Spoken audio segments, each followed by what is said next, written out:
시청자 여러분 안녕하십니까. 신통방통 윤태윤입니다. 검찰의 직접 수사 범위를 대폭 축소한 검수완박법안의 시행이 한 달 앞으로 다가왔죠. 예정대로라면 검찰은 다음 달 10일부터는 부패와 경제 사건만 직접 수사할 수 있습니다. 그러나 한동훈 법무부 장관이 검수완박 법안을 무력화할 수 있는 시행령 개정안을 발표하면서 기존 6대 범죄를 모두 직접 수사할 수 있게 만들었습니다. 민주당은 법기술자의 꼼수라며 강하게 반발했습니다. 우상호 비대위원장은 국회와의 전면전을 피할 수 없을 거라면서 경고했습니다. 한동훈 장관이 어떤 근거로 검수완박 법안을 무력화시키는 시행령 개정안을 입법 예고할 수 있었는지 잠시 후에 전문가들과 이야기해보겠습니다. 그리고 국민의힘이 어제 비 피해가 극심했던 서울 동작구로 봉사활동에 나섰습니다. 그런데 수해복구 봉사활동 현장에서 김성원 의원이 사진 잘 나오게 비가 좀 왔으면 좋겠다라는 매우 부적절한 발언을 했습니다. 때문에 국민의힘은 고생은 고생대로 하고 좋은 소리는 못 듣는 상황이 되어버렸습니다. 부적절한 발언은 이뿐만이 아니었습니다. 안철수 의원이 수해복구 현장에서 오랜만에 정신노동이 아닌 육체노동을 하니 힐링이 된다라고 말을 했다고 전해지기도 했습니다. 그리고 주호영 비대위원장은 봉사 시작 전 주민들로부터 길을 막는다는 항의를 받자 이를 언론 탓으로 돌리기도 했습니다. 도무지 납득이 잘 안 되는 어처구니 없는 일들의 연속인데요. 이래서 지지율이 과연 오를 수 있겠습니까? 대통령실에서도 관련 소식을 접하고 미칠 지경이라는 말까지 나왔다고 합니다. 금요일 신통방통 광고 후에 시작하겠습니다. 잠시만 기다려주십시오.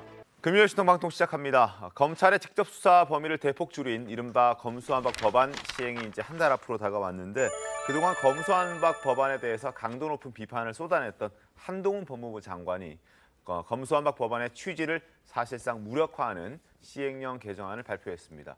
한마디로 시행령으로 검수완박을 막겠다는 겁니다. 한동훈 장관의 목소리 듣겠습니다.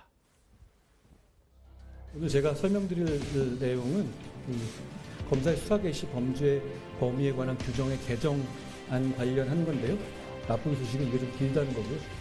좋은 소식은 제가 말이 빠르다는 겁니다. 기존에는 부패 범죄가 뭐냐, 경제 범죄가 뭐냐 이런 거에 대해서 정의 규정조차 없었거든요. 저희는 이 모호한 개념을 어떻게 구체화했냐면 기존에 있는 법률을 법률상의 개념을 많이 원용했습니다. 현재 시행령이 부패 범죄나 경제 범죄에 대해서 합리적인 기준 없이 과도하게 제한하고 있습니다. 어떤 범죄가 부패 범죄일 수도 있고 경제 범죄일 수도 있어요. 이 법은 대통령령이 중요 범죄를 판단해서 확장할 수 있도록 위임하고 있습니다. 입법 과정에서 있었던 여러 가지 논의들을 감안해서 가급적이면 부패 범죄와 경제 범죄를 재편시키는 방향으로 그 취지를 나름대로 살렸다는 뜻입니다. 자, 저런 내용인데요. 관련해서 신문을 좀 보면서 설명을 더 드리겠습니다. 자, 검찰의 선거 직권남용 수사권 결국 시행령 고쳐서 부활시킨다.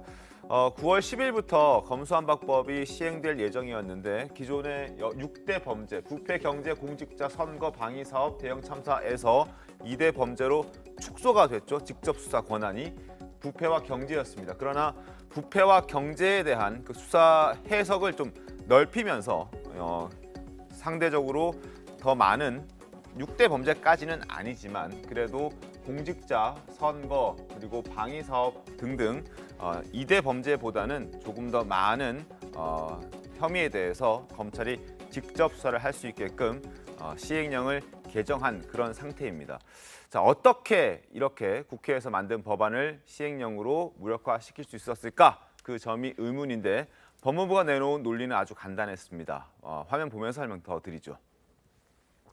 딱 한 글자를 어떻게 해석하느냐에 따라서 결과는 많이 달라지는 그런 상황이 돼버렸습니다.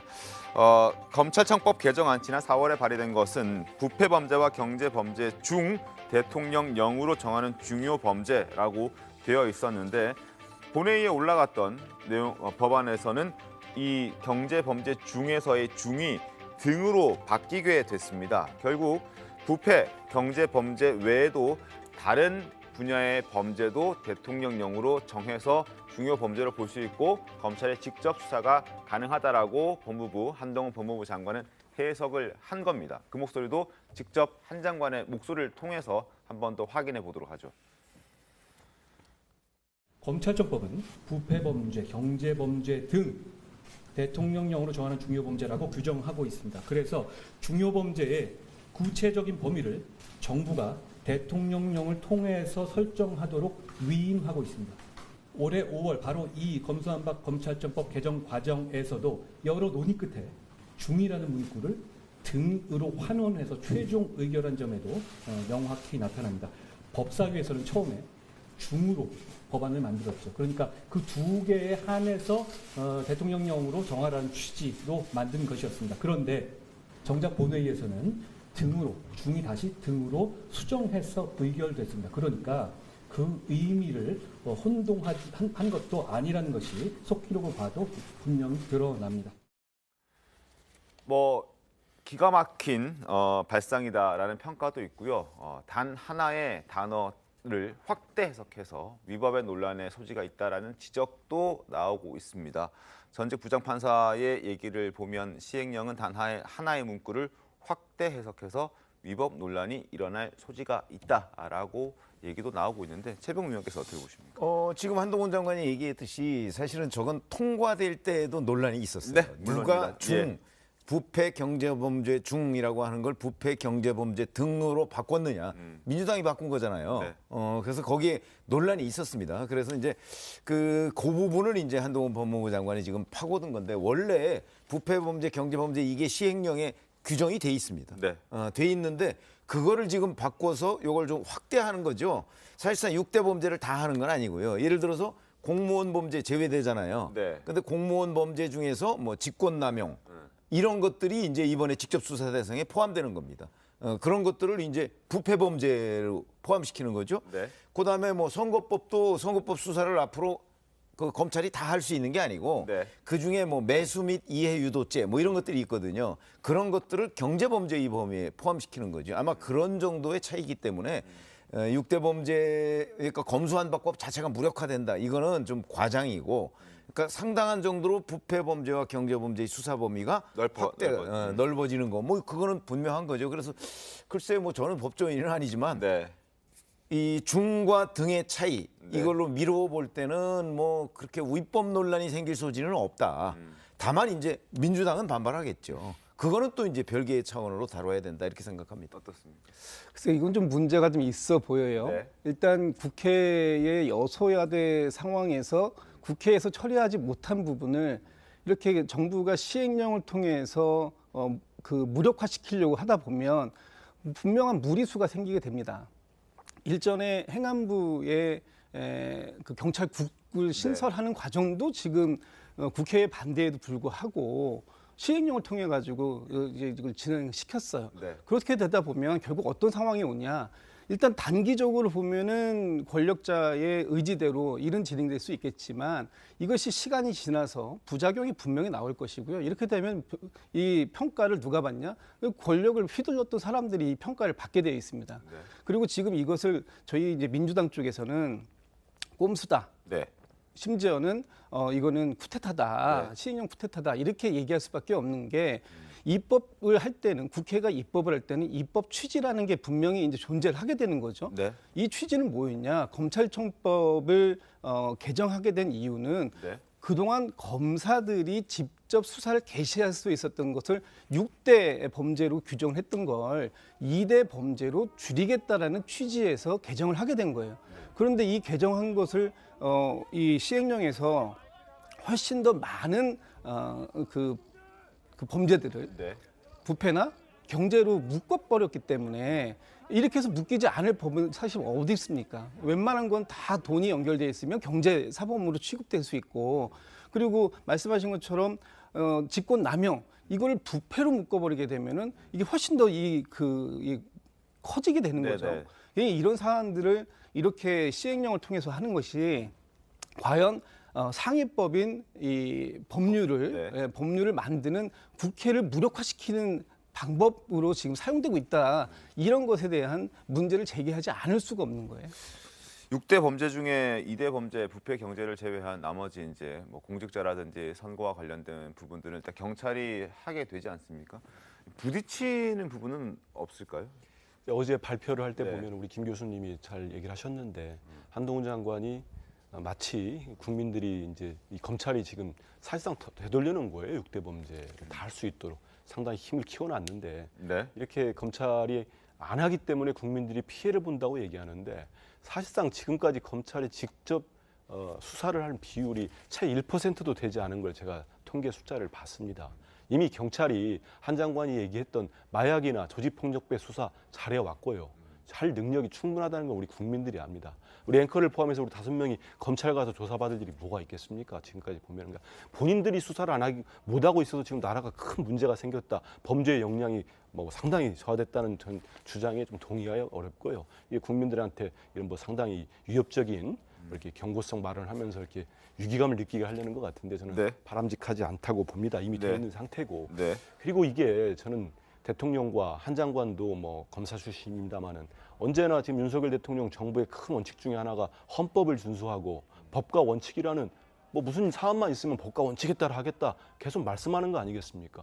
그럼 국회에서 물론 뭐 검찰 정상화법안에 대해서 야당과 뭐 일부에서는 검수완박이라고 이른바 네. 비판을 합니다마는 국회에서 입법권을 가지고 입법 취지에 따라서 법이 통과된 거 아닙니까? 여기에 대해서 시행령으로 완전히 되돌려 버리면은 글쎄요 이게 법과 원칙을 지키는 거겠습니까? 그래서 이게 지금은 속 시원할지 모르겠습니다만 나중에 저는 부메랑이 될 수 있습니다. 그리고 하나만 더 짚어드리면 우리 허의님도 계시는데 이번에 여야가 원구성을 하면서 진짜 어렵게 만든 게 뭐 이름은 좀 바꿨습니다만 형사사법체계 개혁특별위원회입니다. 그것도 줄이면 사개특위입니다. 네. 여야 합의로 됐어요. 위원장과 여야 의원들 동수로. 네. 그러면 여기에서 이른바 검찰 이대 범죄를 줄이면서 생기는 문제점들, 그리고 경찰의 비대한 거, 이런 견제를 어떻게 할지, 그리고 이른바 한국형 FBI를 어떻게 설치할 건지 이걸 종합적으로 논의하기로 국회의장과 여야 원내대표가 합의하고 지금 진행 중입니다.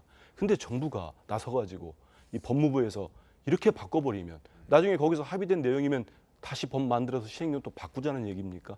그래서 뭐 경찰국도 그렇고 법무부의 인사검증단도 그렇고 뭐 자꾸 시행령 고쳐서 하면은 저는 이게 당장은 뭐 자기들 본인들 일하시기가 편한지는 모르겠습니다만 이거 나중에 그러면 5년 뒤에 만약에 민주당이 정권 잡아서 국민의힘이나 해서 다시 법을 만들었는데 민주당 정부가 나서가지고 장관이 나서서 시행령으로 다 법안 취지 되돌려가지고 해버리면은 그때는 어떻게 하겠습니까? 무슨 얘기 하겠습니까? 그래서 국회에서 한 거를 좀 상황도 보고 할 필요가 있다고 생각합니다. 네. 그 절차적 문제에 대한 문제점에 대한 지적에 대해서는 저희도 살펴봐야 된다고 생각을 합니다. 하지만 지금의 시점을 볼 것이 아니라고 생각을 하는 것이 지금까지는 잘해왔다 뭐라고 말씀을 하셨잖아요. 경찰 자체가. 우리가 3개월 전으로 좀 돌아가야 될 것 같습니다. 자신들 스스로 만들어낸 이건 입법 미비 상황입니다. 예를 들어서 법사위 안하고 본회의 안이 지금 달랐다라는 거거든요. 이거는 너무나 빠르게 날치기 입법을 해버렸기 때문에 일어난 일입니다. 그때의 상황을 다시 돌아보면요. 이 검수완박법에 대한 부분도 다시 한번 살펴봐야 돼요. 검수완박 모두 다 거의 대부분이 반대를 했거든요. 네. 그때 3가지의 문제점이 있었기 때문입니다. 첫 번째가 입법 취지 말씀하셨잖아요. 목적성이 모호했습니다. 이건 범죄자가 편한 세상을 만들려고 만드는 거 아니냐라는 생각이 들 정도였죠. 진짜 살고 있는 우리 국민의 생명과 재산의 가치를 존중해야 되는데 왜 이걸 만들려고 하느냐라는 것이 첫 번째였고요. 두 번째, 절차적 정당성을 인정받지 못했습니다. 엄청나게 빠르게 진행됐죠. 하루 이틀 만에 무언가가 진행됐듯이 막 진행해버렸다라는 거예요. 마지막 세 번째는 근데 여론전을 하면서 너무나 뻔뻔하게 본인들 스스로가 잘했다라고 이야기하는 것을 저희가 이해하지 못했었던 부분입니다. 물론 지금 지적하셨던 그 시행령으로서 이런 것들을 바꿔나가는 부분에 대해서는 저희가 한 번쯤 생각해 봐야 합니다. 우리도 똑같이 민주당처럼 한다라는 것은 저는 옳지 않다고 생각합니다. 하지만 이 검수완박법이 정말로 국민들을 위한 것이었는지 그리고 본인들이 어떻게 해왔는지는 한 번쯤 돌아보셔야 되고요. 그거에 대한 것을 인정받지 못하면서 지금의 우리에 대해서 얘기한다.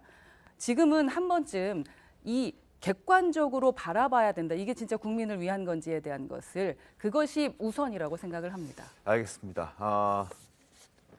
중이냐 등이냐 그걸 놓고 처음에 입법됐던 법안과 본회의에 상정됐던 법안에서 좀 큰 차이가 있었습니다. 그리고 당시에도 이런 문제는 불거질 것이다라는 예상이 그때도 나왔었습니다. 목소리 확인하겠습니다.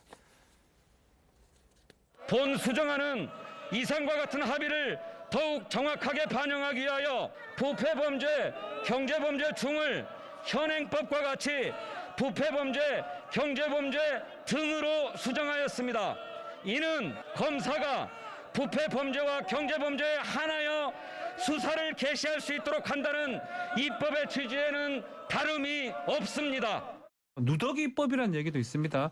민주당 원안, 법사위안, 본회의 수정안까지 지금 다르죠. 다 다릅니다. 예. 그래서 일각에서는 등이라고 돼 있으니까 새로운 정부에서 대통령령으로 다른 나머지 배제됐던 범죄 다시 집어넣으면 되는 거 아니냐.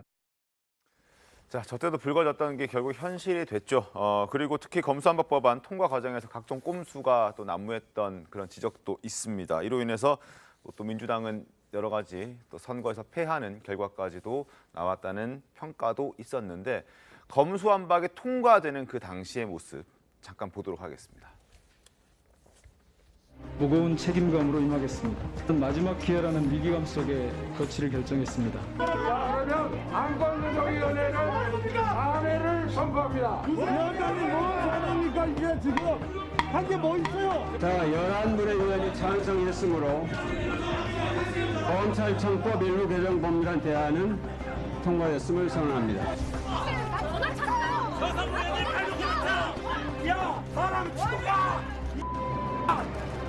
의장님, 당신이 얘기하는 민주주의가 이런 겁니까?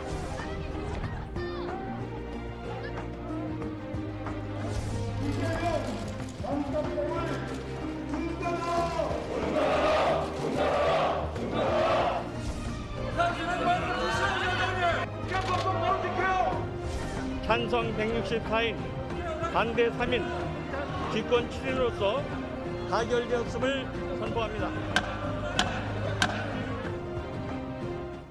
자, 민주당은 아주 반발하고 있습니다. 한동훈 법무부 장관의 이 시행령 발표에 대해서 우상호 비대위원장 어떻게 얘기했는지 화면 보겠습니다. 만약에 법무부가 국회에서 통과된 법을 무력화시키기 위하여 또다시 대통령령으로 주요 수사의 범위를 원위치시킨다면 국회하고의 전면전을 피할 수 없을 것입니다. 이것을 무력화시키기 위한 우회 통로로 또 대통령령을 또 활용하겠다고 한다면 국회가 자시할 수 없는 일이죠. 국회가 자시할 수 없는 것이다. 그래서 전면전 얘기가 나오고 있는데 신문 보겠습니다. 자, 민주당 법 무력화 꼼수다 강력 반발하고 있고요. 국회와 전면전은 피할 수 없을 것이다. 어떻게든 한번 싸워보겠다. 붙어보자 뭐 이런 얘기인데요. 경고를 했고요. 박주민 지금 의원도 법치 근간을 흔드는 폭거다라고 지적을 하고 있습니다. 전면전이라고 하면은 어떤 거를 얘기하는 겁니까? 한민주 대변인. 일단은 네. 민주당이 뭐 말씀하신 대로 제가 지금도 아쉬운 게 네. 이제 국회 그 이후에 들어가기도 했습니다만은 여야가 합의를 잘 하고 당시 과정들을 복귀해 보니까 국회의장과 여야 원내 지도부 간의 회의가 뭐 한두 번 한 게 아니더라고요. 그렇죠. 뭐 예. 밤새가지도 하고 네. 그래서 합의가 됐어요. 물론 뭐 나중에 그래가지고 그 합의를 지금의 국민의힘이 일방적으로 파기를 했죠. 그리고 국회의장은 파기되면은 그 한쪽의 입장이 반영된 법을 네, 통과시킬 네. 수밖에 없다고 한 거 그걸 또 지키게 된 겁니다. 이제 와서 다시 뭐 또 시행령을 완전히 다 바꿔서 되돌리기 때문에 민주당 입장에서는 그 과정을 거쳤고 합의된 안이 파기됐기 때문에 통과시킨 부분이 있는데요. 거기에 대해서 다시 뭐 한동훈 장관이 시행령 사실 보면은 그 검찰의 권한을 더 저는 강화하고 있다고 봅니다. 6대 범죄 이상의 것을 할 수 있도록. 이상의 것을 할 수 있도록. 지금 보면은 충분히 계속 수사를 이어갈 수 있는 부분들이 있는 것 같아요. 그래서 이거는 물론 뭐 국민의힘이랄지 네. 한동훈 장관이 하는 걸 지지하시는 분들은 잘했다고 보겠지만은 저는 다수의 국민들이 보면은 저는 이런 원칙을 좀 봐야 될 것 같습니다. 민주당도 그 원칙에서 얘기를 하는 것 같은데 네. 지금 검찰 개혁이라는 거는 지금 당장 무슨 문재인 이전에 직전 정부에서만 추진된 게 아닙니다. 김영삼 정부부터 수십 년간 이명박, 박근혜 정부까지도 이어져 온 거예요. 검찰이 너무 권한이 크다. 다른 사회 모든 기관에 비해서 검찰 개혁을 해서 검찰 권한을 축소시켜야 되고 궁극적으로는 지금 국민의힘의 의원들 중에도 상당 부분 지도급 지도부급 의원들 얘기하셨습니다. 궁극적으로는 검찰은 기소와 수사를 분리해야 된다. 이렇게 가는 게 맞다고 하신 분들이 많이 있습니다. 그 과정에서 나온 것들이에요. 근데 이걸 이렇게 시행령으로 돌려놓으면은 결국은 검사 출신 대통령과 검사 출신 법무부 장관이 이렇게 등장한 이후에 검찰의 기득권을 또 지키기 위해서 된 것밖에 아니지 않느냐 이렇게 되고, 그럼 민주당 입장에서는 이렇게 시행령으로 하면 이걸 또 막을 수 있는 거 이런 걸 검토하지 않겠습니까? 이렇게 강대강으로 가는 게 지금의 정부 입장에서, 그리고 특히 여야가 합의로 지금 사개특위를 만든 상황에서 아까도 말씀드렸습니다만 그 논의 과정을 봐야지. 지금 경제와 국민들 민생의 지금 수혜까지 이렇게 살기 힘든데 지금 야당이 전면전을 선포할 정도까지 자극을 해서, 그럼 정기국회 때 현 정부가 1년 차에 추진하려고 하는 민생 개혁이 많을 겁니다. 이거 어떤 협조를 또 받을 수 있겠습니까? 그래서 좀 잘 좀 판단했으면 좋겠습니다. 알겠습니다. 근데 지금 얘기하신 것 중에 그 뒷부분 뭐 야당과의 협조 뭐 이런 네. 부분 뭐 거기에는 저도 동의를 하는데, 문제는 그 앞부분 있잖아요. 제가 아까도 말씀드렸지만 이게 6대 범죄를 다 회복한 거 아닙니다. 지금 그런 부분에 관해서 야당이 엄청나게 이거를 그 과대 포장하고 있는 거예요. 예를 들어서 6대 범죄가 100이라고 한다면 이번에 회복한 거는요. 그러니까 부패 경제 외에 제가 보기에는 한 70 정도 회복한 거예요. 그러니까 6대 범죄를 넘어간다는 건 뭐 더욱더 말이 안 되는 거고, 6대 범죄 중에서도 상당 부분은 양보를 한 거예요. 예를 들어서 이런 거 있을 수 있지 않습니까? 공무원이 직권남용을 했어요. 그렇죠? 그러면 과거 같으면 그거를 검찰에서 수사 못해요. 직접 이제 검수완박법 시행으로. 그런데 앞으로는 공무원 범죄는 못하지만 직권남용 범죄는 대상자가 뭐 공무원이 됐든 누가 됐든 할 수 있는 거예요. 그런 정도로 범위를 조금 넓힌 거지, 뭐 6대 범죄 내지는 6대 범죄 이상으로 검찰이 직접 수사권을 그 행사할 수 있도록 해서 검수완박법을 완전히 무력화한 것이다. 이거는 어마어마한 과장이다. 이렇게 생각합니다. 알겠습니다. 자, 그리고 한동훈 법무부 장관이 이 시행령 개정안을 발표하면서 강조했던 것은 국민이었습니다. 목소리 확인하겠습니다. 이런 법안의 그 처리 시도는 반드시 저지되어야 한다고 생각합니다. 피해를 보는 것은 오직 힘없는 국민들뿐입니다. 지난 5년간 무슨 일이 있었길래 이렇게 명분 없는 야반 도주구까지 벌여야 되는지. 이게 부패가 만연하게 될까 저는 대단히 두렵고요. 부패의 전염은 결국은 국민들에 대한 어떤 그 약탈을 가져올 거기 때문에 저는가 우려한다는 말씀을 드리는 겁니다. 중요 범죄에 대한 검사의 수사를 과도하게 제한해서 국가 전체 범죄 대응 역량이 약화되면 우리 국민과 사회가 얻게 될 공익이 무엇인지 저는 묻고 싶습니다. 중대범죄자는 처벌을 면하고 범죄로 인한 이익을 그대로 받겠죠. 그런데 이걸 뻔히 보이는 상황에서 개선 조치를 안 하는 것은 저는 법무부로서 그 맡은 직무를 제대로 수행하지 않는 거라고 생각합니다. 자, 시행령 개정안을 발표하면서 일단 검수완박을 일단 사실상 무력화시키게 됐습니다. 결국 민주당도 가만히 있진 않을 것 같은데, 과연 제1야당과의 협치, 이 문제에 대해서 또 부딪히는 부분이 많아질 것 같습니다. 상황을 좀 지켜보겠습니다. 자, 다음은 정치권 소식으로 조금 더 들어가 보죠. 일단 국민의힘 얘기부터 하겠습니다. 수해 복구 현장에 봉사활동을 어제 갔습니다. 서울 동작구 사당동을 찾았는데 이 자리에서 앞서도 오프닝에서 말씀드렸던 그 김성원 의원의 매우 부적절한 발언이 우리를 빚고 있습니다. 어떤 얘기였는지 직접 들어보겠습니다.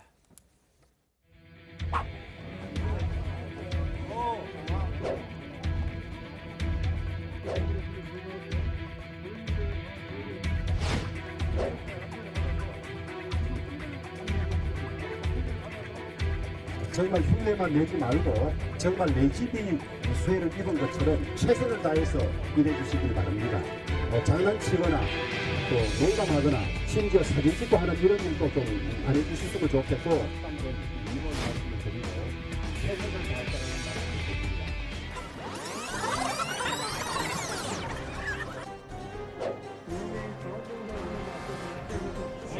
솔직히 비 좀 왔으면 좋겠어. 대표 지원이 사진 잘 나고.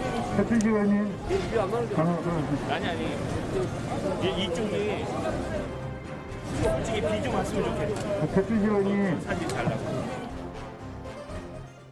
자, 진정성까지 의심받게 만드는 수해 복구 현장에서 나왔던 여당 의원의 발언입니다. 재선 의원이기도 하고 바로 사과했습니다. 화면 보겠습니다.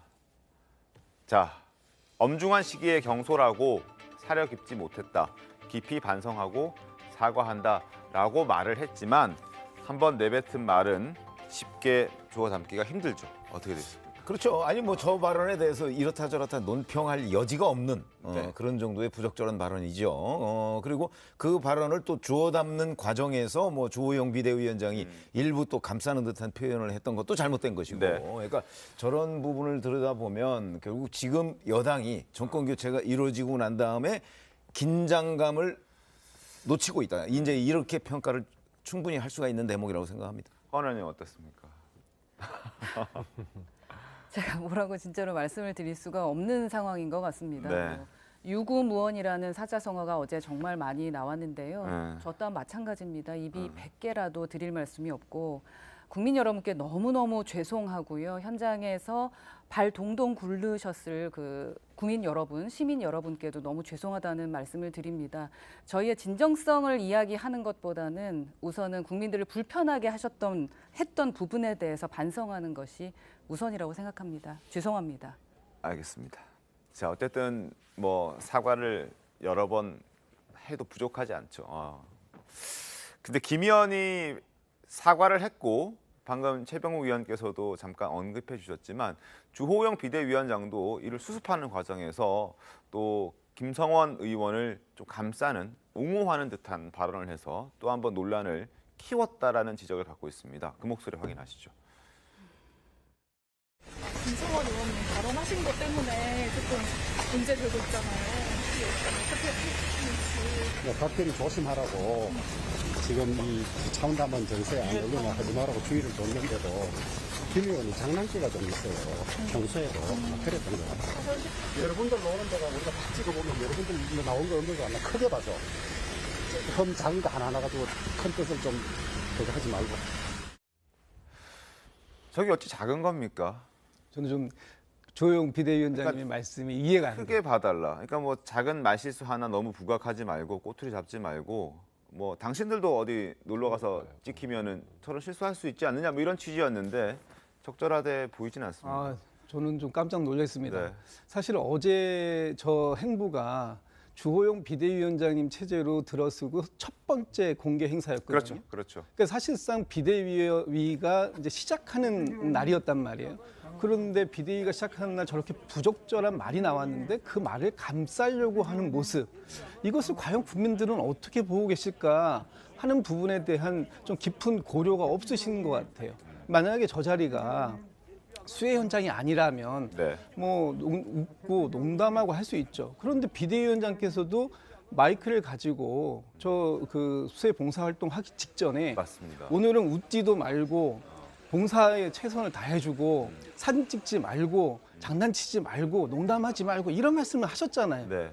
근데 바로 그 말씀이 끝나자마자 그런 그 잘못된 부적절한 발언이 나왔다면 이건 심각한 문제다라고 경고를 하셔야 되고, 이 부분에 대해서는 저는 국민의힘이 사실 윤리위까지도 열어야 된다고 봐요. 이건 굉장히 심각한 문제입니다. 추가 징계를 해야 된다. 징계해야죠. 이런 문제를 갖다가 어떻게 농담을 잘하는, 평상시에도 장난기가 많은 사람이니 이해하고 넘어가자, 이런 말씀을 하시면 안 되죠. 지금 저기에서 그 수해를 당하신 분들이 얼마나 상심이 컸습니까? 그분들에 대한 그 기본적인 예의가 좀 부족하지 않았나라고 평가할 수밖에 없어요. 헌 의원님, 뭐 지금 징계 얘기도 나왔는데 아직까지 그런 분위기는 좀 감지가 됩니까? 어떻습니까? 네, 이제 오늘 뭐 국회 가봐야겠지만 아직까지는 그런 분위기는 없습니다. 없어요. 제가 제가 그런 말씀을 지난번 하시는 분들이 분명 계실 거라는 생각이 듭니다. 제가 지난번에 여기 출연해가지고 네. 박순애 이제 전 교육부 장관 빨리 경질하는 게 좋다, 바꾸는 게 말씀드렸더니 뭐 제 얘기 듣고 하진 않았겠습니다만 했어요. 근데 이제 그 이른바 경질에 대한 어떤 긍정적 효과는 이런 수해 때 벌어진 대통령이나 대통령실의 부적절한 거, 또 김성원 의원이 아주 이런 정말 매우 부적절한 발언 때문에 희석이 돼 버렸는데, 제가 또 그래서 국민의힘 쪽에 고언을 드린다면은 저는 징계를 하는 게 좋을 겁니다. 왜냐하면 지금 민주당 같은 경우는 본인은 아니라고 주장하고 또 일부에서는 맞다고 해서 이른바 성희롱 발언으로 최강욱 의원이 여전히 논란이 되고 있습니다만 당원권 정지 6개월 중징계를 했어요. 근데 이거는 지금 다 보셨습니다만 영상에 남아 있고 이건 논란의 여지가 없는 발언 아니겠습니까? 그래서 국민의힘에 이게 좋은 일을 제가 시켜드리는 건데 이거는 미적거리지 말고요. 저 장난기 있다고 이런 표현으로 버무리지 마시고 국민들 좀 마음 풀어드리려면은 좀 더 조치가 있어야 되지 않나는 생각이 듭니다. 비슷한 의견이십니까? 아니 그거는 이제 판단의 문제죠. 근데 이런 건 있어요. 일종의 해프닝성인데 자 그런 걸로 윤리위원회를 열어서 하나씩 징계하기로 말하면 진짜 정치권에 나만 아는 사람이 얼마나 될까. 물론 저도 부적절한 발언이라고 아까 말씀을 드렸습니다. 그런데 일종의 해프닝성이다 이거죠. 어제 이제 전체적인 행사의 일부분이었는데 자 그런 걸 가지고 만약에 윤리위원회에서 징계하기로 시작하면 그러면 아마 윤리위원회가 거의 상설화돼야 될 그런 상황이 되지 않을까. 길게 보면 저는 그런 판단입니다. 알겠습니다. 뭐 상황에 따라 좀 다를 수 있겠지만 지금 또 대통령 지지율이 안 좋고 국민의힘 정당 지지율도 썩 좋지 않은 상황에서 지지율을 좀 끌어올리기 위해서 모두가 동분서주 움직이고 있는 이 와중에 저런 발언이 나왔기 때문에 또 추가적으로 조금 더 강력한 어떤 실제 지적하신 대로 징계가 있을지 없을지는 좀 모르겠습니다만 평상시와는 좀 다르게 잣대를 좀 들이댈 수도 있지 않을까 하는 생각도 잠깐 제 머리를 좀 스쳐 지나가는 것 같습니다. 자, 어찌됐든 주호영 비대위원장 봉사 시작 전부터도 주민들로부터 길을 막는다는 항의를 받았습니다. 항의를 받으니 취재진 탓을 하는 그런 발언도 했는데요. 그 목소리 확인해 보시고 이야기 이어가겠습니다. 우리 국민의힘이 어려움을 당한 국민들과 함께 한다는 그런 국민들의 인정을 받을 수 있도록 최선을 다해서 노력합시다. 잠시만요. 고맙습니다. 여기서 볼 수 있나요? 여기 지금 나가서 뭐 하시는 거예요? 나가서 뭐 하시는 거냐고요? 여기 지금 이동하시겠습니다. 이제 봉사활동 진행하러 가겠습니다. 뭐 하시는 거냐고요? 지금 언론인 좀 비춰주시고요. 자, 이쪽으로 와주세요. 이쪽으로 가겠습니다. 자, 또 비켜줘요. 봉사활동을 좀 방해 안 했으면 좋겠어요. 따라서 교통을 방해하니까 이게 우리가 욕을 나와야 됩니다. 허나님 저건 어떻습니까? 약간 물론 국민의힘이 먼저 이제 저런 행사를 한다, 봉사활동을 한다라고 이제 언론에게 릴리스를 한 건 먼저 국민의힘이었는데 결국 지적을 받으니까 아니 방해가 된다 뭐 이런 식의 얘기를 하니까. 예.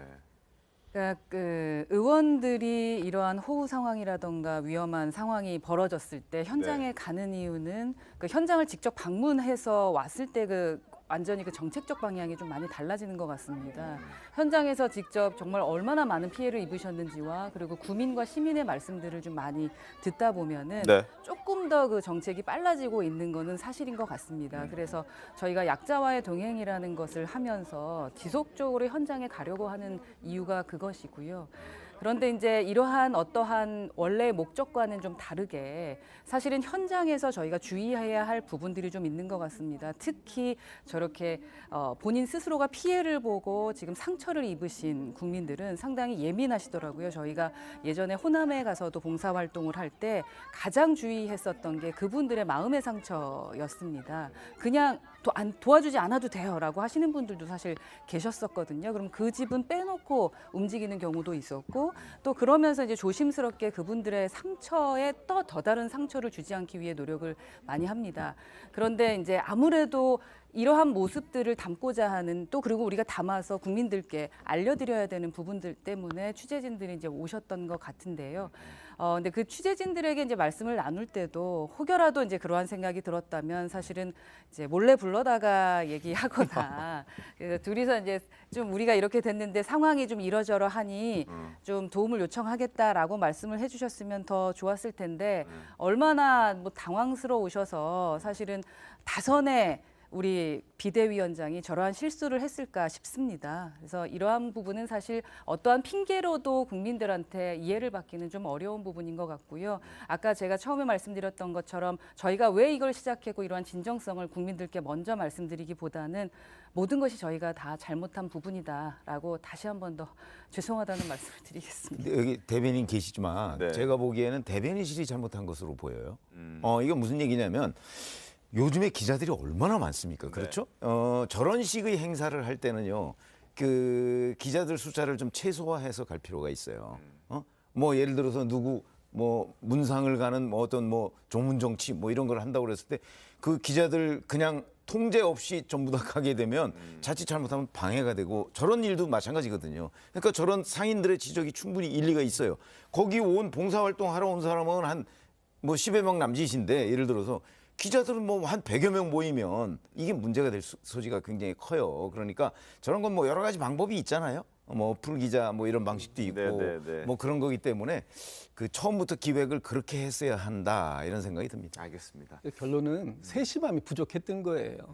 조금 더 그 현장에 대한 이해도를 좀 가지고 계신 분들이 그런 부분들을 미리 사전에 좀 정리해 주시고 그리고 또 이 주호영 비대위원장께서도 본인께서 이렇게 기자 탓을 하거나 이러실 게 아니라 양해를 구하는 쪽으로 말씀을 하시거나 하셨어야죠. 그리고 행사를 할 수 있어요. 할 수 있는데 하더라도 주의를 통제하거나 하시는 분들이 적당하게 뭐 이동할 수 있는 뭐 통로를 확보해 준다거나 말씀하신 것처럼 기자단을 풀단으로 최소화시켜서 운영을 한다든지 이런 세심한 배려들이 거기에 포함이 돼 있었으면 행사를 기획할 때부터 그랬다면 지금과 같은 이런 항의는 없지 않았을까라는 생각이 좀 듭니다. 알겠습니다. 자, 그리고 하나 더 짚어드리죠. 봉사활동에 참여한 안철수 의원도 여기에서 등장을 합니다. 화면 보시죠. 자, 이건 안철수 의원의 직접 워딩을 저희가 확인한 건 아니고 봉사활동에 참여했던 한 의원이 전해준 이야기입니다. 안철수 의원이 이렇게 얘기를 했다고 전했습니다. 정신노동만 하다가 육체노동을 하니 힐링된다라고 말을 했다. 그러니까 의원들끼리 대화할 때 이런 얘기들이 오고 갔겠죠. 근데 이게 이제 공개가 되면서 논란이 됐습니다. 저희가 어디입니까? 수해 복구 현장입니다. 소상공인들이 시장의 상인들이 비 때문에 장사를 할 수 없고 생계가 어려워진 상황에 봉사활동하러 가서 본인은 오랜만에 몸을 좀 쓰니까 좀 좋아지네, 힐링이 되네 라고 자기들끼리 얘기를 했다는 겁니다. 뭐 얘기를 했다 손 치더라도 그것도 좀 부적절한데 그걸 누가 전하면서 왜 전했는지도 잘 모르겠고 뭐가 좋다고 이걸 전했을지도 모르겠는데 어떻게 보십니까? 힐링이 그러니까 아마 그러니까 이제 본인은 이제 여기 와서 지금 봉사 활동을 하는 것이 뭐 의미가 있다라는 뜻으로 아마 얘기를 하려고 했던 것 같은데 힐링이라는 단어 자체가 이제 정신노동과 육체노동의 어떤 그 뭐 차이 뭐 이런 것들을 좀 부각시키는 측면이 있잖아요. 그러니까 당연히 부적절한 발언이고 저거를 전한 사람은 글쎄 무슨 의도일까요? 안철수 의원이 부적절한 발언을 했다는 것을 알리고 싶은 저는 오히려 그쪽에 더 가깝다고 보거든요. 그런 점으로 본다면 원래 국민의힘 소속 의원일 가능성도 있고 뭐 이렇게 돼서 국민의힘 지금 어제 봉사활동 갔던 그 의원들과 기획 뭐 이런 것들에 전체적으로 보면 뭔가 좀 어설프고 아까 제가 말씀드렸던 긴장도가 떨어진다. 그러니까 진정성이 의심을 받을 수밖에 없다. 이렇게 말씀을 드리겠습니다. 자, 국민의힘 내부에서 당연히 비판의 목소리가 나왔습니다. 화면 보겠습니다. 자, 국민의힘 보좌진협의회에서 이런 입장을 냈습니다. 김성원 의원의 영상을 본 국민의힘 보좌진들은 눈과 귀를 의심했다. 상처 입은 피해 주민들에게 대신 정중히 사죄를 드립니다. 라고 얘기했고 국민의힘 김용태 최고위원 가만히 있으면 중간은 간다는데 국민 염장 지르는 발언이나 하려고 비대위를 만들었나라고 아주 강하게 비판을 했습니다. 자, 그리고 어제 이 시각 대통령은 양재동 대형마트를 찾아서 굉장히 민생 행보를 함께 하고 있었습니다. 그 영상을 저희가 지금 좀 보여드리도록 하겠습니다. 윤 대통령의 어제 민생 행보 모습 잠깐 보고 대통령실에서 나왔던 입장까지 소개를 해드리겠습니다. 영상부터 보시죠. 네.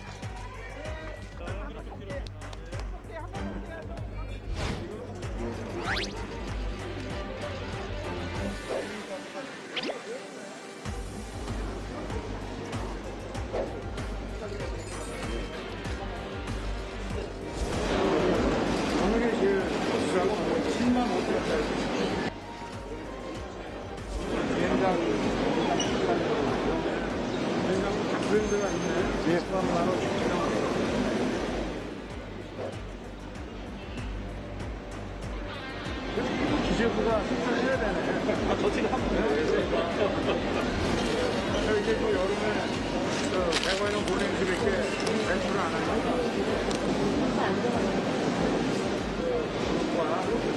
장바구니 물가를 실행했습니다.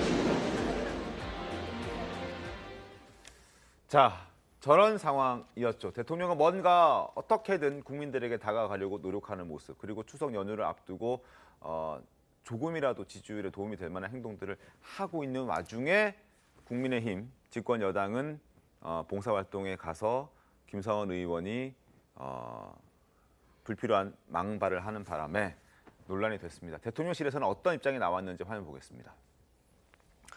대통령은 집중호우 피해 복구와 민생 챙기기에 집중하고 있었는데 당에서 사진 잘 나오게 비왔으면 좋겠다라는 이해할 수 없는 말을 해서 미칠 지경이다라고 얘기를 했습니다.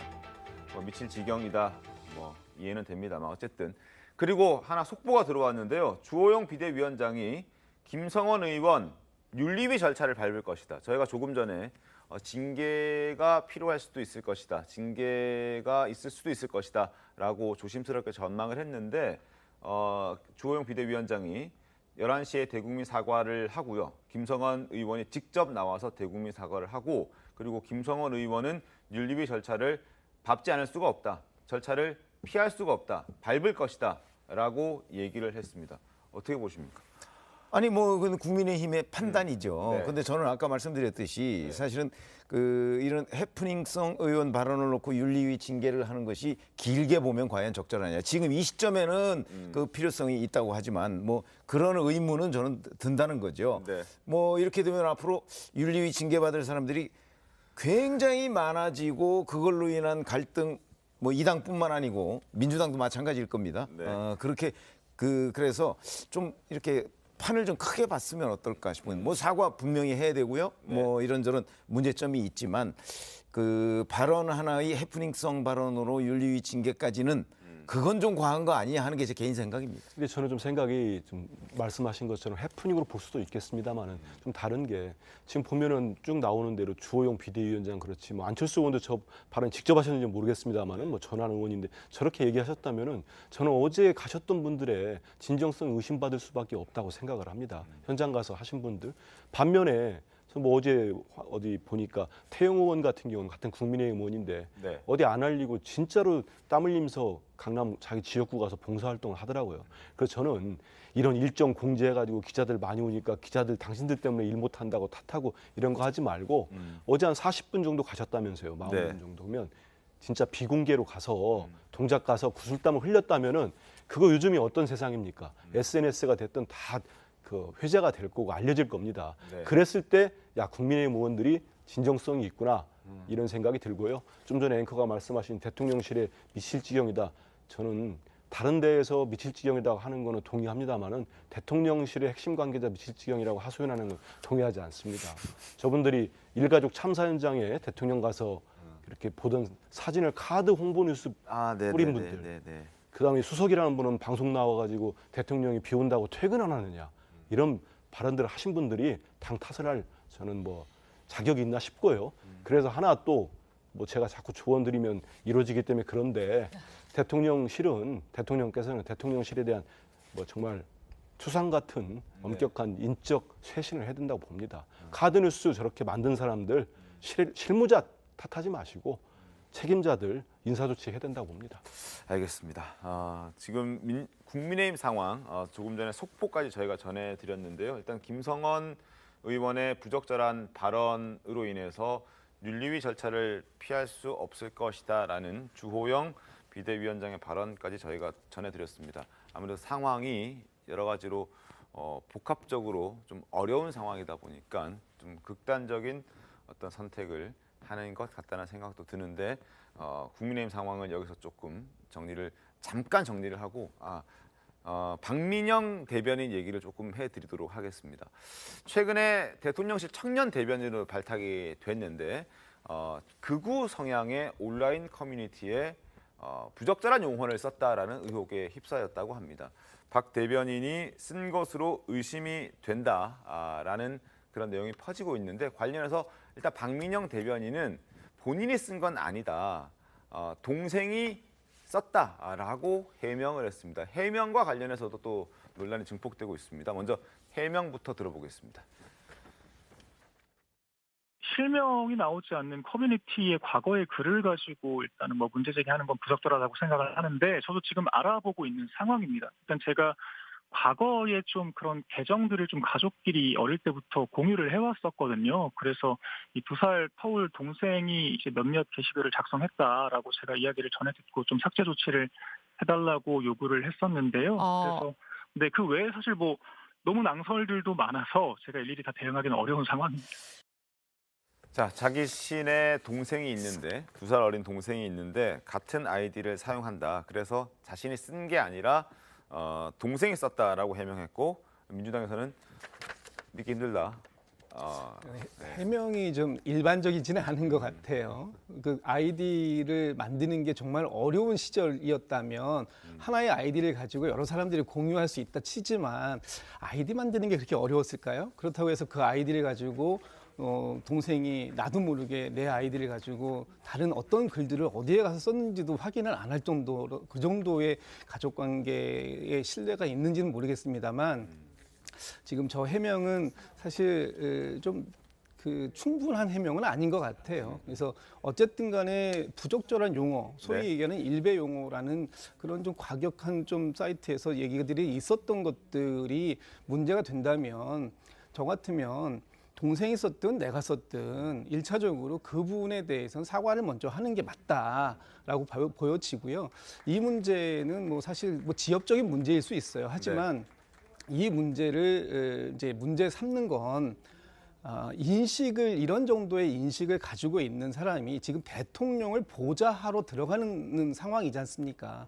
이분이 당에 남아서 뭐 개인적인 활동을 하시는 게 아니라 지금 이제 대통령에게 충분하게 그 대통령의 그 내부에서 대통령께 고언을 하는 그런 역할을 하겠다고 본인 스스로가 자임을 하고 지금 있는 상황이기 때문에 이런 인식을 가지고 있는 분이 대통령께 잘못된 조언을 할 수도 있을까봐 그런 점들은 미리 경고하는 것이 맞다 이런 차원인 거죠. 아니 민주당에서 문제 제기는 그 아이디니까 저는 충분히 할 수 있다고 보는데 사실관계가 중요한 거죠. 그렇잖아요.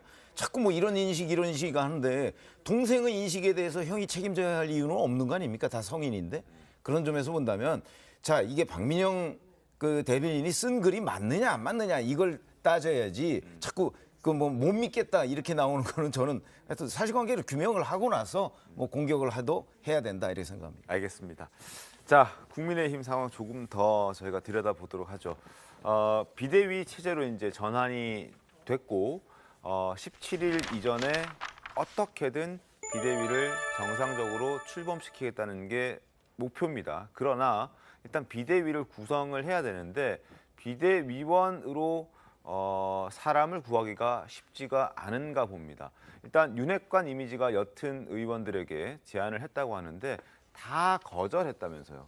왜 거절을 하고 있는 겁니까? 비대위원으로 하면 뭔가 자신에게도 알릴 수 있는 그런 기회가 되지 않습니까? 저도 그 부분은 이제 언론인을 통해서 들었습니다. 뭐 이렇게 제안을 받으신 분이 저한테 말씀을 해주시지는 않은 상황이에요. 네네네. 근데 아마도 제가 뭐 추측을 한다면 비대위 자체라는 게 지금 불안정한 상황이고 본인이 스스로 개혁하거나 혁신하고자 한다라는 마음을 갖고 있더라도 지금보다는 추후를 좀 생각하는 분들도 좀 계실 거라는 생각이 들고 또 지금은 원튼 원하지 않든 뭐 개파 갖고 뭔가 싸움들이 일어나는 듯한 느낌이 좀 들고 있는 상황이라서 거기에서 조금 조심스러워하는 의원들이 계시는 것이 아닌가 하는 생각은 들고요. 또 원회에서 참여하시려고 하는 분들은 또 이 부분에 대한 정당성에 대한 의문을 제기하시는 분들도 계실 거고 정말로 비대위로서 혁신과 개혁을 해 나갈 것이냐에 대한 의문을 제기하는 분들 그로 인해서 말씀하셨던 것처럼 언론에 많이 나온다고 좋다라기보다는 언론에 그래도 제대로 된 본인의 소신을 밝히고 싶은 분들이 좀 계시지 않겠습니까? 비대위에서 추천까지 받을 정도라면 이제 그런 분 입장에서는 더 안 좋은 이미지를 주게 될 수도 있을 것 같다라고 판단도 하시는 것 같습니다. 차기 당대표가 공천권을 쥐게 되니까 그 당대표에게 좀 잘 보이려고 뭐 그런 기사들도 좀 그러나 있던데. 이렇게 보시면 되죠. 차기 당대표로 지금 출마 후보군에 있는 사람들이 꽤 많습니다. 네.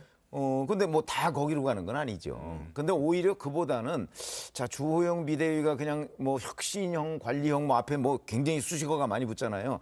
그런데 실질적으로 보면 그냥 전당대회 준비하는 거 정도에 불과해요. 네.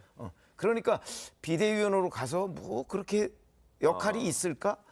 그런 아마 회의가 더 크다고 저는 생각을 합니다.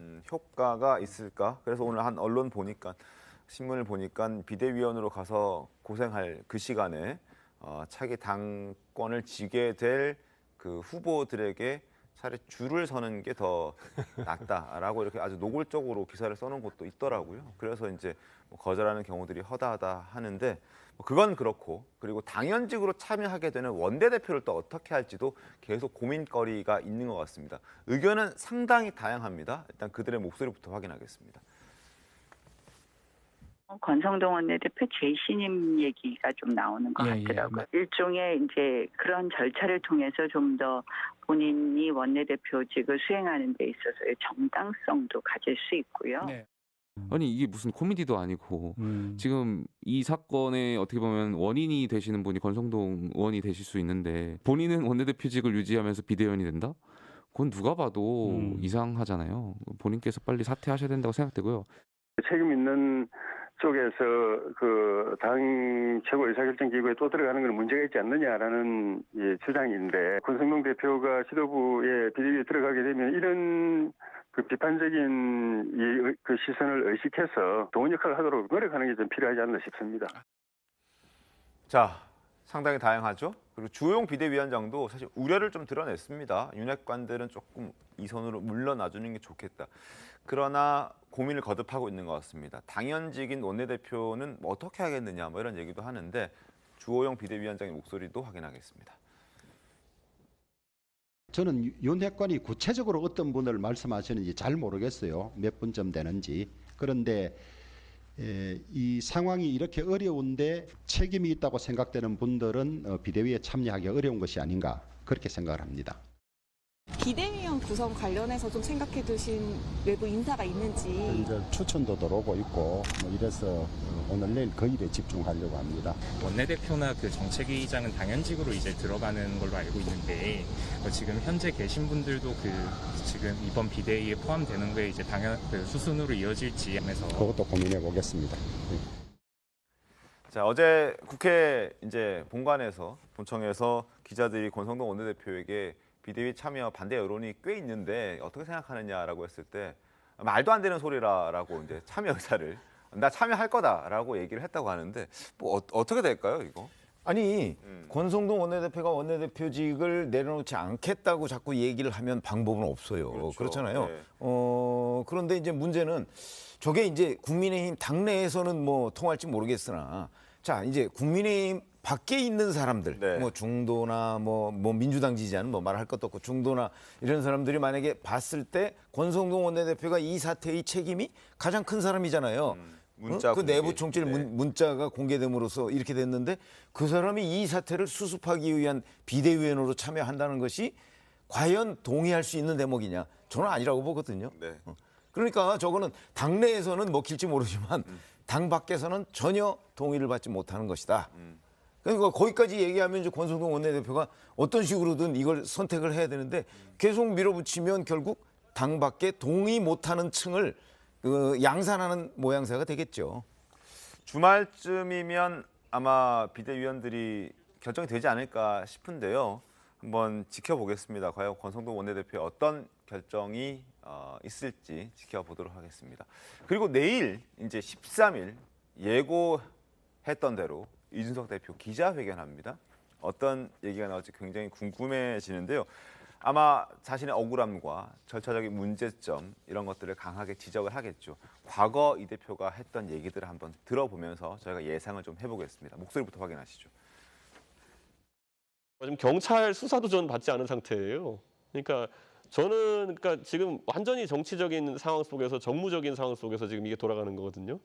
지난 몇 개월 동안 그렇게 기다렸던 소명의 기임에도 불구하고 마음이 이렇게 무겁고 허탈할 수는 없다는 생각을 합니다.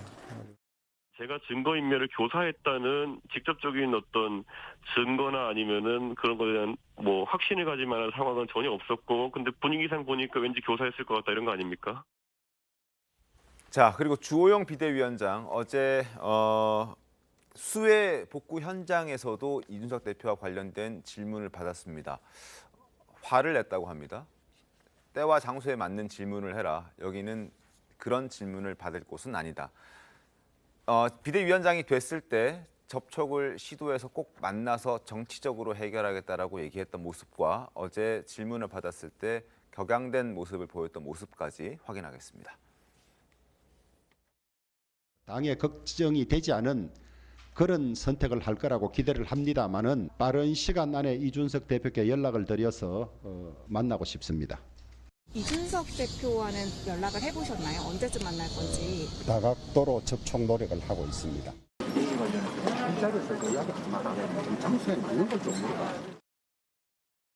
허은하 의원님. 네. 네.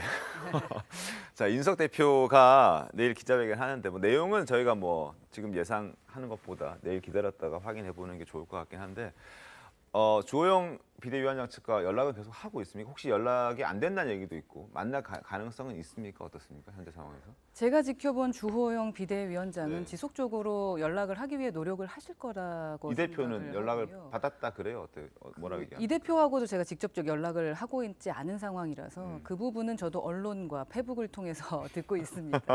기자분들의 이야기에 따르면 지금 지방에 있다라는 네네네. 식의 이제 발언을 했다고 들었고요. 아마도 꾸준하게 이제 만나려고 시도를 할 텐데 어제 또 페북에 글을 올린 것을 봤을 때는 네. 본인의 소신을 굽히지 않겠다라는 그 부분을 좀 간접적으로 표현한 것이 아닌가 하는 생각은 듭니다. 만나지 않을 걸로 예상하시는 거군요. 그러니까 그런- 시간은 오늘과 내일 오전 정도밖에 시간이 없잖아요. 기자회견 전까지는 글쎄요. 지금 워낙에 당내 현안들이 많기 때문에 주호영 비대위원장께서 어떤 결정을 하실지는 뭐 판단하기가 좀 어렵고 기자회견 하기 전이든 그날 기자회견 후에도 충분히 만나 뵈실 수 있지 않겠습니까? 어딘가에서 기자회견을 한다면 네. 뭐 적극적으로 만나보려고 한다면 그쯤에서도 만나보실 수 있을 것 같다라고 전 개인적으로 생각을 하고 있고요. 네. 그리고 이제 말이 나온 김에 좀 잠깐 말씀을 드리면 네. 이준석 대표 전 대표라고 해야 될지 대표라고 해야 될지 아직 뭐 대표죠. 네, 네. 우리 이준석 대표 그리고 또 국민의힘을 바로 세우기라고 해서 함께 지금 활동하고 있는 분들께서는 당원의 입장에서 그리고 어떤 사람을 뭐 지지한다라는 부분보다는요. 지금 실질적인 정당성이라던가 절차적 정당성 그리고 우리 당의 어떤 민주주의에 대한 부분을 이야기하는 부분 그 부분에 대한 그 소신을 꺾지 않을 것 같다라는 말씀을 드리는 것이다라고 말씀드리고 싶습니다. 알겠습니다. 자, 이 대표 가처분 신청을 했고 그리고 그 가처분 신청 법원의 신문 기일은 다음 주 수요일 17일입니다. 아마 그때까지는 그래도 협상을 하려면 할 수도 있을 건데 어떻게 흘러갈지 좀 지켜보도록 하겠습니다. 자, 마지막 순서 가겠습니다. 핫한 소식 전해드리는 오늘의 사람 순서입니다. 첫 번째 인물 만나보시죠. 첫 번째 인물은 김여정 부부장입니다. 북한 노동당 김여정 부부장. 대남 업무 총괄하고 있는데 어제 코로나 사태의 원인이 우리나라에서 보내는 대북전단이라고 비난의 목소리를 높였다고 합니다. 들어보시죠.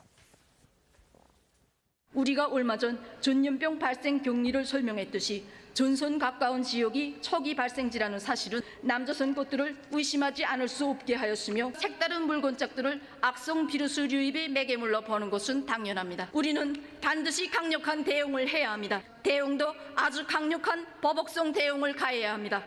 우리는 비루스는 물론 남조선 당국 것들도 박멸해버리는 것으로 대답할 것입니다. 과연 대북전단이 코로나의 전파 원인이 될 수 있을까요? 전문가의 목소리부터 확인하시죠. 가능성이 너무 희박하죠. 그 직접적인 접촉이 없이 물체를 통해서 전파된 사례는 증명하기도 어렵고.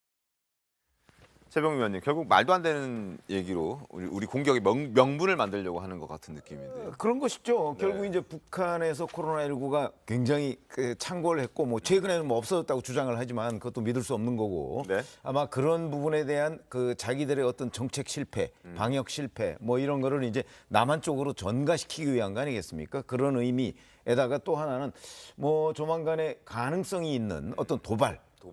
이런 부분에 대한 명분 축적 뭐 이런 두 가지의 의미가 있다고 생각을 합니다. 알겠습니다. 그리고 김여정 부부장이 김정은 위원장의 건강 상태도 공개적으로 언급을 했습니다. 코로나를 알았던 것으로 추정이 됩니다. 그 발언 먼저 들어보시죠. 거열 속에 심히 앓으시면서도 자신이 끝까지 책임져야 하는 인민들 생각으로 한순간도 자리에 누우실 수 없었던 원수님과 병마와 싸워 이긴 인민들의 모습은 이 세상 그 무엇으로서도 깨뜨릴 수 없는 불가항력이고 절대적인 힘이라는 것을 다시금 알게 했습니다.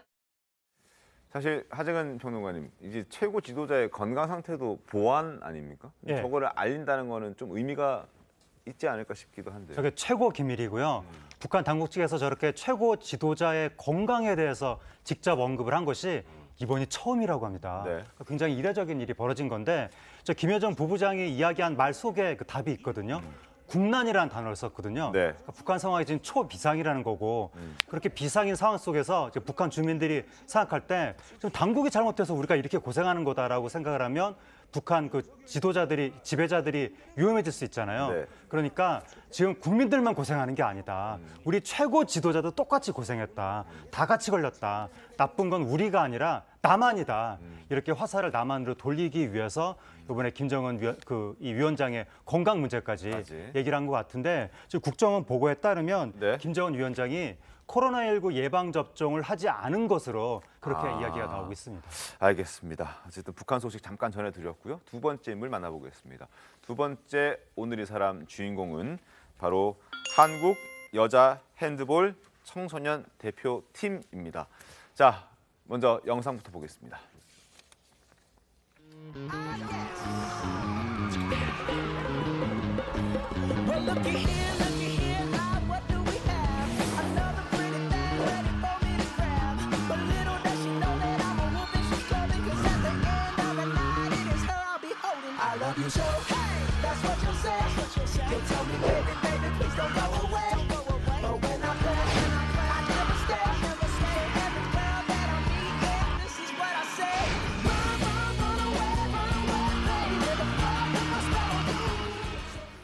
자, 우리 여자 핸드볼 성인 대표팀이 올림픽에서 우승하고 세계선수권에서 우승한 소식들은 많이들 알고 계실 테지만 18세 이하 여자 청소년 대표팀이 저렇게 세계 무대에서 우승한 건 처음이라고 합니다. 그리고 사실 진작에 좀 많이 알려졌었어야 되는 것인데 그동안 중계가 잘 안 됐는지 또 보도가 잘 안 나왔는지 저희도 크게 관심을 기울이지 못했는데 오늘 아침에 이 기쁜 소식이 전해져서 지금 오늘 이 사람 여자 대표팀 저희가 꼽아봤는데 정말 신화를 썼다라고 말을 해도 괜찮겠죠? 예, 아마 추정컨대는 지금 중계가 이루어지지 않았다고 말씀하셨는데 전혀 기대를 안 했기 때문에 중계를 안 했던 게 아닐까 그렇게 생각이 됩니다. 네. 그러니까 우리나라뿐만이 아니라 해외에도 지금 다 놀라고 있고 네. 우리나라 여자 18세 이하 대표팀이 전승을 했거든요. 그렇죠. 8.8승. 네, 이게 네. 그 여자 18세 이하 핸드볼 무대라는 게 유럽 팀들의 전유물이었었는데 네. 유럽 팀들을 하나하나 꺾으면서 결승까지 올라와가지고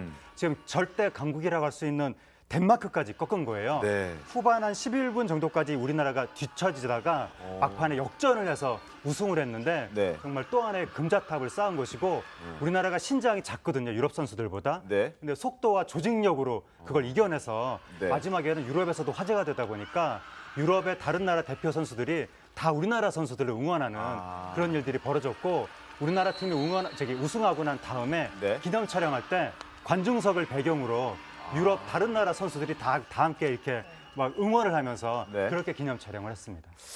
경기력이 정말 정신력으로 신체 조건, 불리한 신체 조건을 이제 이겨냈다 이렇게 볼 수 있을 것 같은데 오랜만에 우승이죠? 전체 성인 대표팀까지 합쳐도? 예, 그러니까 우리나라 여자 핸드볼 팀이 80년대, 90년대, 2000년대 초까지 세계 강국이었거든요.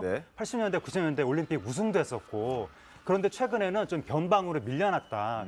다시 유럽 팀들의 동무대가 됐다. 그런 얘기가 있었는데 이번에 18세 이하 여자 대표팀이 우승을 했기 때문에 나이가 어리잖아요. 이들이 나이를 먹으면서 한국 여자 핸드볼에 또 다른 전성기를 열게 될 것으로 보입니다. 알겠습니다. 또 제2의 제3의 전성기가 되기를 바라면서 저는 잠시 뒤에 돌아오겠습니다. 오늘 준비한 신통방통 여기까지입니다. 다음 주에 더 신통하게 돌아오겠습니다. 고맙습니다.